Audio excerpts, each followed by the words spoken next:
Tool groupies, and welcome to the Backwoods Mechanic channel. If you like tool reviews, do-it-yourself, how-to videos, shop talk, tool talk, and much more, pop the clutch on that subscribe button. Today we're going to be talking about how to remove and install a main bearing on an industrial washing machine. This is a MILNOR 450 capacity washer. You might have seen them in other videos. I've done quite a bit of work to these particular machines, and I want to start recording as many videos as possible to put out here for people to learn from. Hopefully it will help someone else out here make repairs to these machines. I want to encourage people to be able to learn how to do it yourself, how to fix things, how to maintain things, service things. And you don't see many of these types of washers here on YouTube. But today we're going to jump right into it. I'm going to give you a brief tour and explain exactly how you take these machines apart and how you put them back together when you're dealing with a main bearing that goes right here. It's the main tub bearing. So this thing has a tub running in the middle of it, and when it goes into extract, it goes in excess of 100 miles per hour in a circle.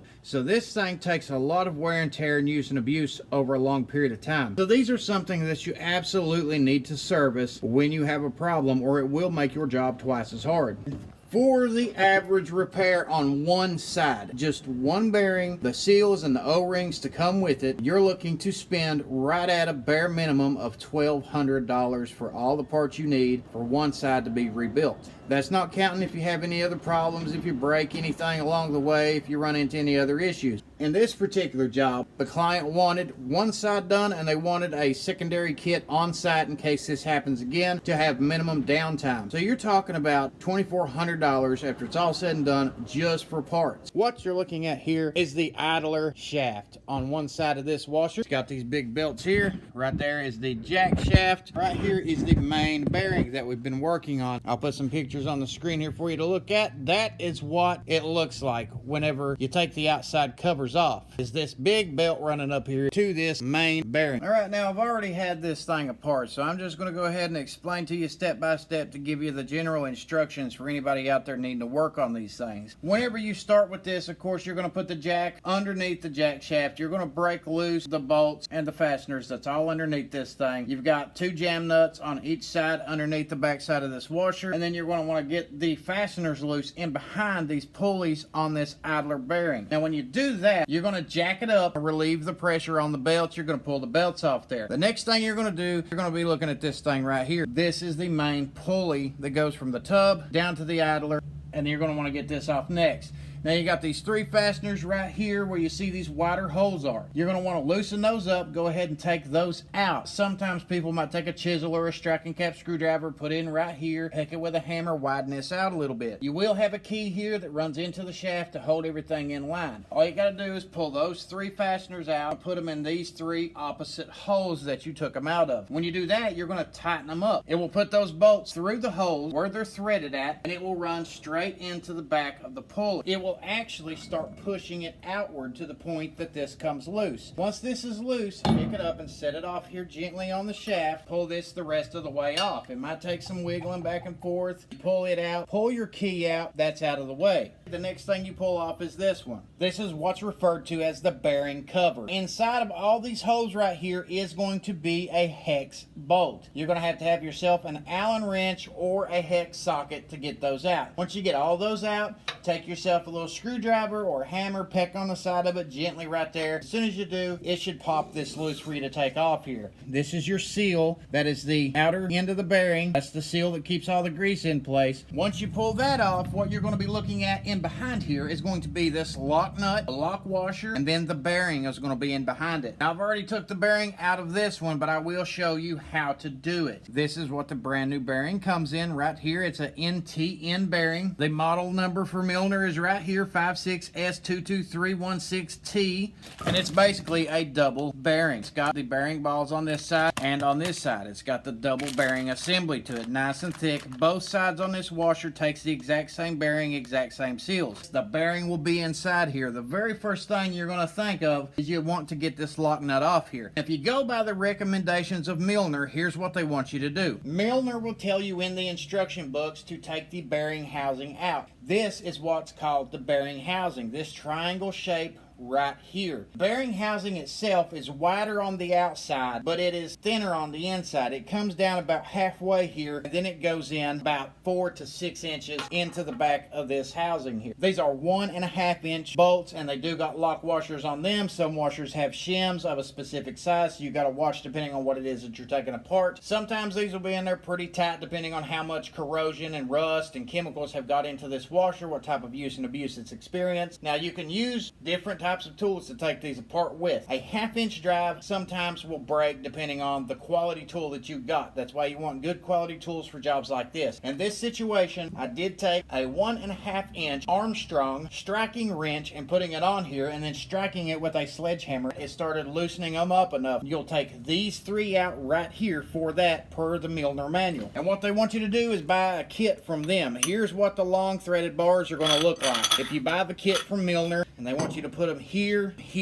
2 of them. These big rods go into these 2 bolt heads right here, and they thread them in there so that it will basically be a guide. So the intention is to pull this entire housing out, and you're going to be pulling it out from where it's wedged in there at. There's rust around it, all that. It's going to take a lot of pressure. That's why whenever you put it on there, you're going to leave these nuts on here, because if you're pulling on this thing and it pops loose from all that pressure, it could kill you, injure you, break your foot, anything like that. You want to make sure safety first. That's why they give you those guide bars to put right here. If it pops off there, the guide bars will keep it held up and keep it from hurting anybody. So you don't want to be directly in front of it whenever you're applying pressure. You want to be off to the side. They'll also recommend that you buy these from the MILNOR company. Now this is about a 1 inch thick piece of steel with custom made holes specifically for jobs like this. This is a 1.5 inch grade 8 bolt, and then you've got these 4 little corner holes right here, these 2 in the middle. For this application, we're going to use the 4 corner holes. And then they've got some threaded rods with a 3/8 hex fastener. You're going to be putting these on here next. You thread these in, you put yourself some jam nuts on there, 2 different fasteners together. You're going to put a threaded rod here, here, down here, and over here. It helps hold this right here over top of your shaft. Now when you do that, you're going to want a thick piece of steel, probably another 1/2 inch to 1 inch piece of steel right here over top of this, because this hole right here is threaded so that you can put a Porter Power hydraulic pump on this. When the bearing is in place, the race is right here at the bottom, and if you pump it full of hydraulic fluid, it will pop that bearing itself out, and you can take it out if need be that way. They do want you to pull the entire housing out. So what you'll do is cover this hole up with the steel. You'll line these 4 holes up with those threaded rods with the 3/4 inch fasteners on them, and then you start applying pressure. Run them down as tight as they'll go. You don't want to strip them out inside of the bearing housing itself. You want to make them nice and tight so that they will hold this piece of steel as tight as possible. When you do that, that's when you start tightening up this 1.5 inch bolt right here. This essentially pushes against the tub shaft. When it's pushing against the tub shaft, it's putting all kinds of pressure on this bearing housing right here. It should pull it outward. So you're going to want to make sure that as you tighten it up, everything is nice and even all the way around, that you got equal pressure everywhere, and this thing is straight on the money, as even as you can get it, because you want this to come out straight. If it cocks sideways, it can cause you problem. Then you start tightening this thing up, and it should start pulling it out. Now if you start tightening it up to the point that it's not doing it, or to the point that it's going to push the tub out the other side, you don't want that. That way when I start applying pressure, it doesn't damage the other bearing, because the last thing you want to do is damage the other bearing putting this one on, or you're going to end up changing both of them. If this does not start moving after you apply some pretty good pressure and torque to it, stop where you're working at and decide to go an alternative route, which is what I had to do. The actual bearing housing decided to start coming sideways. Once it started coming sideways, it just wasn't going to budge. And I've done these jobs before where I've put everything in place as is, and that's what we're going to do here today to prevent more damage from being done. So what I did was reinstall all of these fasteners here. I tightened them back down to make sure all this is good. We decided to go ahead and loosen up and take off the nut, the bearing, and all all that good stuff. Now the main problem with this one to begin with was the fact that these teeth on this lock washer right here was broke completely off. They were broke off, which allowed for this locking nut to start unthreading as it was running in the washing cycle. Once it unthreaded and got loose, all it took was a little bit for these little teeth right here. These teeth are where you're supposed to strike it at with a chisel to tighten it or loosen it. The whole thing got loosened up and it come off of the threads. Once it done that and the inside of this thing was spinning, it started catching on these little teeth right here, which turned it sideways. It damaged some of the threads on the actual shaft, which has presented to be a problem. And then of course it run that way without anybody knowing it for a few days until it unthreaded completely. What it done was completely damage the other lock nut, and it completely ate the other lock washer, which become a major problem. This is the lock washer. This is what your locking nut looks like. When that happened, we had to get this off here, pull it out, and then afterwards we had to take the bearing apart, which was already halfway done for us because it got chewed up inside while this thing was spinning around. Now what was mangled up on it was these bearings right here.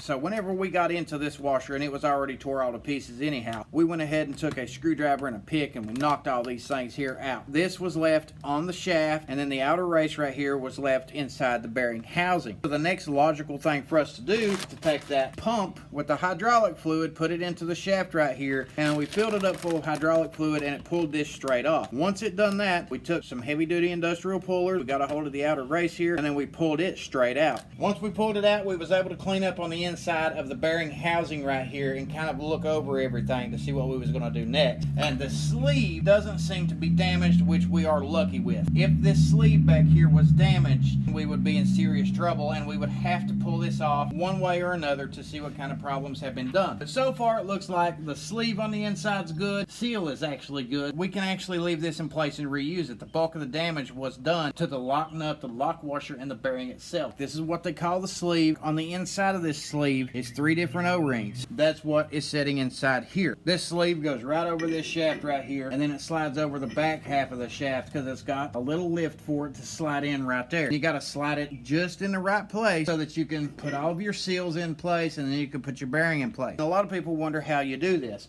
The proper tool. That's where this tool comes into play. It looks just like a rotor, and it is a specialty tool for this job. Whenever you're putting these on this washer, this will essentially go in there and push against this in place. And when you put it on there, you can use the same rods to guide it into place. And if you have a problem putting that seal into place, all you do is the same thing that you would do earlier on, is taking your 3/4 inch fasteners, tightening them up, and it will put the sleeve right where it's supposed to be inside the washer. The method of installing it this way can be done. It just takes a little bit more precision and a little bit more patience to do it. Because if you get it wrong, then you're going to have trouble 3 months down the road, and you're going to be coming back and doing the job for free at your cost and not the company. So if you make sure that your seals are in place and all that stuff, you enter your sleeve in there, you tighten it up, you put it in there just right, you should be good. Like we had to do today. We didn't have to worry about the seal because the seal does appear to be in perfectly good shape. The sleeve is in good shape, the seal is in good shape. So luckily we didn't have to worry about pulling that off of there. We don't got to worry about changing the back seal. MILNOR will tell you if the seal is in good shape, you probably don't have to change it. They do recommend it if you can, but if it's going to potentially create more problems, then it's going to help, then you don't have to. So this is one of those situations where we did clean it up and we have tested it out, looked at it thoroughly. The seal's good. And then the next question would be, is the sleeve in the right place? How do we know how far back in there it is? And that's pretty simple. All you got to do is measure to make sure that that sleeve didn't move anywhere. Is measure from the base of this to the top of this, and do the same thing from the inside of this sleeve right here to the edge of the outside bearing housing. In our situation, we did measure it. It was 3 inches on the money when we measured it up against the tool and up against where it's sitting at right now. So the damage did not happen to the sleeve, so we can actually put it together where it sits at. But it's still going to be the same concept. We're going to have to do it delicately to make sure it's done right. We're going to have to put the bearing on here, slide the bearing on first, get it in place, which you can also use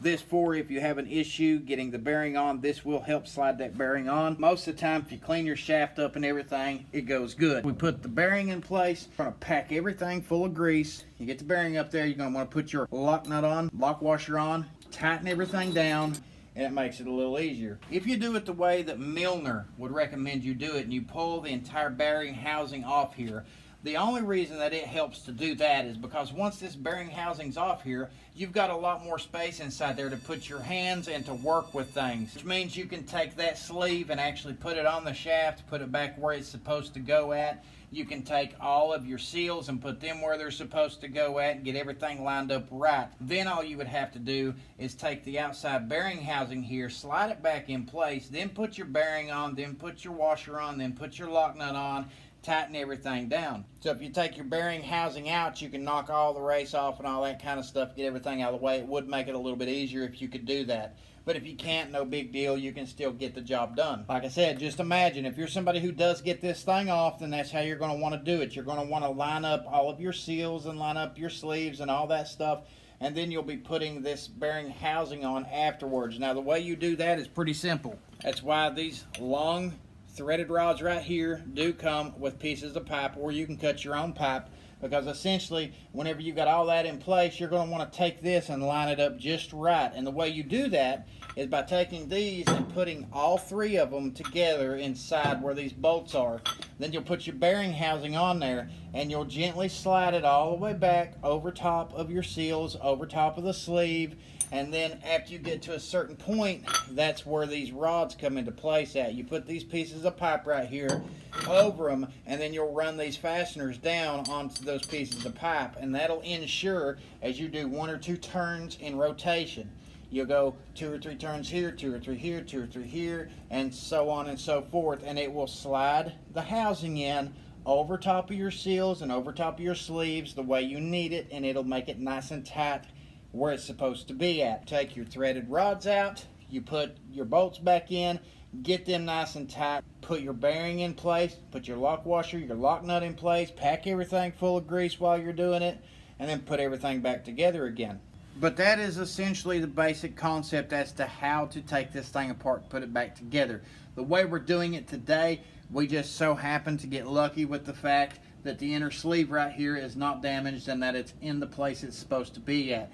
Now what we're going to do is we're going to pack it full of grease, and we're going to end up putting our bearing in, our lock nut or lock washer on. But our problem is the fact that the lock nut and washer come off and it did damage the threads. So we're going to have to find a way to get this thing re-threaded, which isn't going to be that easy of a task, because we're either going to have to pull this bearing housing off here, or we're going to have to find basically a 3-inch die set to put on this thing so that we can thread it from the outside. So that's one reason why it's really important to keep these things well maintained. If you hear any noises or if you haven't been greasing them properly, you're going to cause yourself all kinds of problems. No matter what, make sure you have a good maintenance schedule for any machine like this when you're working on it. But as far as taking it apart, getting it back together, this is going to be a job. If you don't have the proper tools to do the job with, then you're not going to want to get started on it. First and foremost, you have to have the tools for the job, or there's no point in trying to start. So you're going to need some of these tools as you see on screen here, which you can pick up from MILNOR depending on the make and model washer you got.